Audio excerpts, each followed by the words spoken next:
অসীম ক্ষমতাধর আসিম মুনির আসলেই কি স্বৈরতন্ত্রের পথে পাকিস্তান? পাকিস্তানের ইতিহাসে এমন ক্ষমতা কোনো সেনাপ্রধান এর আগে পাননি, না জিয়াউল হক, না পারভেজ মোশাররফ, না অন্য কোনো সামরিক শাসক।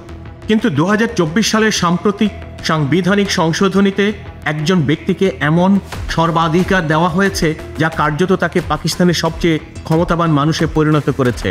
তিনি হলেন আসিম মুনির, সেনাপ্রধান। এই সংশোধনের মাধ্যমে তাকে আজীবন দায় মুক্তি, আজীবন ইউনিফর্ম এবং আজীবন রাষ্ট্রীয় দায়িত্ব পালনের সুযোগ দেওয়া হয়েছে। এমনকি নৌবাহিনী এবং বিমান বাহিনীও এখন তার সরাসরি তত্ত্বাবধানে।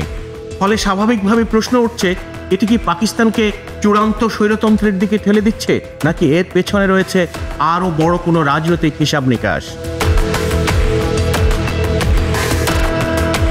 আসিম মুনির কোনো সাধারণ সামরিক কর্মকর্তা নন। তিনি পাকিস্তানের ইতিহাসে একমাত্র ব্যক্তি যিনি একসাথে ISI অর্থাৎ ইন্টার সার্ভিস ইন্টেলিজেন্স এবং MI অর্থাৎ মিলিটারি ইন্টেলিজেন্স অব পাকিস্তান, এই দুই গোয়েন্দা সংস্থার প্রধান ছিলেন।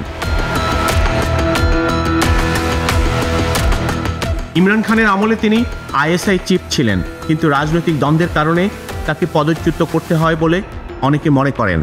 সেনাবাহিনীর ভেতরে তিনি পরিচিত একজন কঠোর শৃঙ্খলাবদ্ধ কর্মকর্তা হিসেবে, যার কাজকর্মে রয়েছে সতর্কতা, গোপনীয়তা এবং দৃঢ়তা।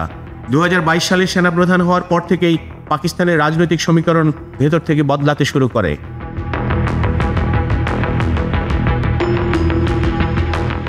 পাকিস্তানের সংবিধানের 27তম সংশোধনী পাশ হওয়ার পর আসিম মুনির যেসব ক্ষমতা পেয়েছেন তা অভূতপূর্ব।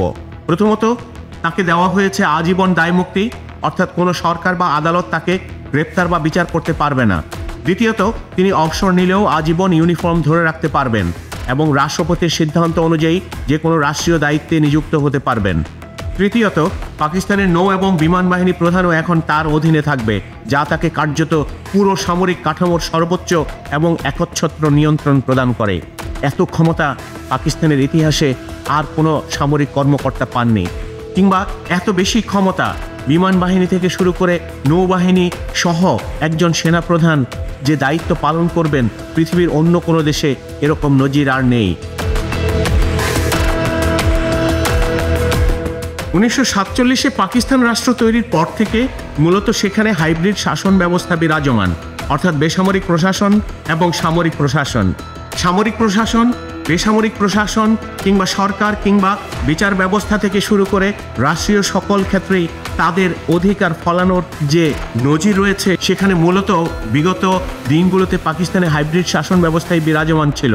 কিন্তু এই মুহূর্তে এই সংশোধনের মাধ্যমে হয়তো সেই হাইব্রিড ব্যবস্থা আর থাকবে না, বরং পাকিস্তানের এই সময়কে পোস্ট হাইব্রিড ব্যবস্থা বলা যেতে পারে, যেখানে সামরিক শক্তি বেসামরিক কাঠামোর উপর সরাসরি দাঁড়িয়ে আছে। সাম্প্রতিক রাজনৈতিক পদক্ষেপগুলো PTI এর উপর দমন পীড়ন, বিচার বিভাগের উপর নিয়ন্ত্রণ, শীর্ষ আদালতের বিচারপতিদের বদলি এবং 2 বিচারপতি পদত্যাগ সহ সবই ইঙ্গিত দিচ্ছে যে ক্ষমতার ভারসাম্য একচেটিয়া সামরিক বাহিনীর দিকেই সরে যাচ্ছে। এই সংশোধনীতে বিচার ব্যবস্থায়ও বড় পরিবর্তন আনা হয়েছে। একটি নতুন ফেডারেল সাংবিধানিক আদালত গঠন করা হচ্ছে, যার প্রধান বিচারপতি নিয়োগ দেবেন রাষ্ট্রপতি। অর্থাৎ বিচার বিভাগের স্বাধীনতা এখন কার্যত নির্বাহী কর্তৃপক্ষের হাতে চলে যাচ্ছে। নতুন নিয়ম অনুযায়ী বিচারপতিদের তাদের সম্মতি ছাড়াই বদলি করা যাবে, আর রাজি না হলে অবসরে পাঠানো হতে পারে। এই পরিস্থিতিতে সুপ্রিম কোর্টের 2 বিচারপতির পদত্যাগই প্রমাণ করে যে বিচার বিভাগ নিজেকে বিপদ মনে করছে। তাদের কথায় আমরা যে সংবিধান রক্ষা করার শপথ নিয়েছিলাম তা আর নেই। সব মিলিয়ে পাকিস্তানের ভবিষ্যৎ রাজনীতিতে এর প্রভাব হতে পারে গভীর। প্রথমত, সামরিক শক্তি আরও প্রভাবশালী হবে এবং সরকারের নীতি নির্ধারণ প্রক্রিয়ায় তাদের প্রভাব আরও দৃঢ় হবে। দ্বিতীয়ত, রাজনৈতিক দলগুলো স্বাধীনতা সংকুচিত হবে, বিশেষ করে PTI এর মতো দলগুলো সামরিক নিয়ন্ত্রণের আওতায় আরও বেশি আসবে। তৃতীয়ত, আন্তর্জাতিক অঙ্গনেও পাকিস্তানের ভাবমূর্তি নিয়ে নতুন প্রশ্ন উঠবে, বিশেষ করে IMF, যুক্তরাষ্ট্র এবং ইউরোপীয় ইউনিয়নের কাছে। এই পরিবর্তনকে আধুনিক যুদ্ধের প্রয়োজনে নেওয়া পদক্ষেপ বলে দাবি করছে পাকিস্তান সরকার, কিন্তু বাস্তবে এর মাধ্যমে সর্বময় ক্ষমতা পেয়েছেন সেনাপ্রধান। প্রতিরক্ষা বাহিনী প্রধানের ভূমিকা, ক্ষমতা এবং কর্তৃত্ব অত্যন্ত উন্মুক্ত রাখা হয়েছে।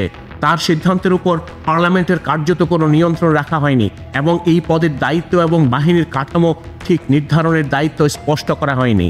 এই পরিবর্তন পাকিস্তানের চেক অ্যান্ড ব্যালেন্স ব্যবস্থা দুর্বল করে সামরিক বাহিনীকে আরও বেশি ব্যক্তি নির্ভর করে তুলছে। পাকিস্তানের পারমাণবিক কাঠামো এখনও রাজনৈতিক নেতৃত্ব থাকলেও সংবিধান সংশোধনের মাধ্যমে কর্তৃত্বের ভারসাম্য বদলে গেছে।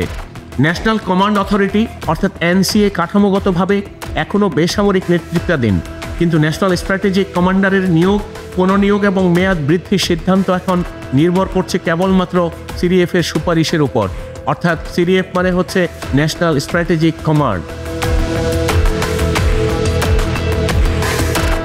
এই সংশোধনের মাধ্যমে একজন ব্যক্তি ক্ষমতাকে দীর্ঘায়িত করার সুযোগ করে দেওয়া হয়েছে।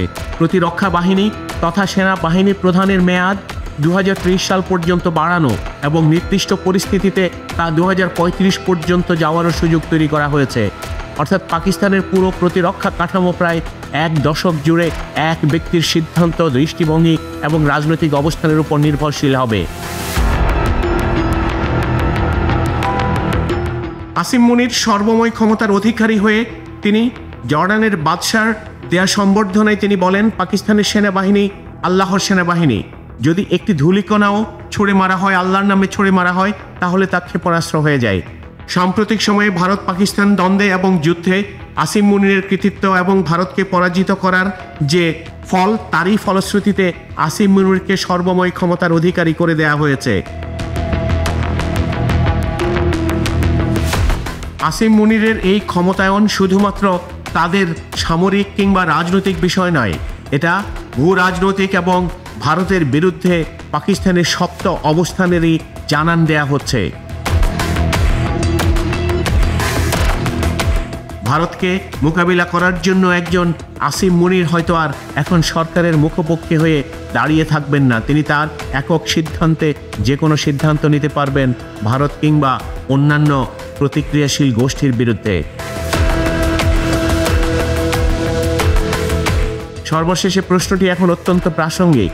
এই সংশোধনী কি সত্যি পাকিস্তানে স্থিতিশীলতা এবং নিরাপত্তা নিশ্চিত করতে আনা হয়েছে, নাকি এটি দেশটিকে একটি নতুন স্বৈরতান্ত্রিক কাঠামোর দিকে ঠেলে দিচ্ছে? একজন ব্যক্তির হাতে এত ক্ষমতা তুলে দেওয়া কি পাকিস্তানের ভবিষ্যতের জন্য আশীর্বাদ হবে, নাকি একটি বিপজ্জনক নজির হয়ে আসবে? এর উত্তর সময়ই দেবে।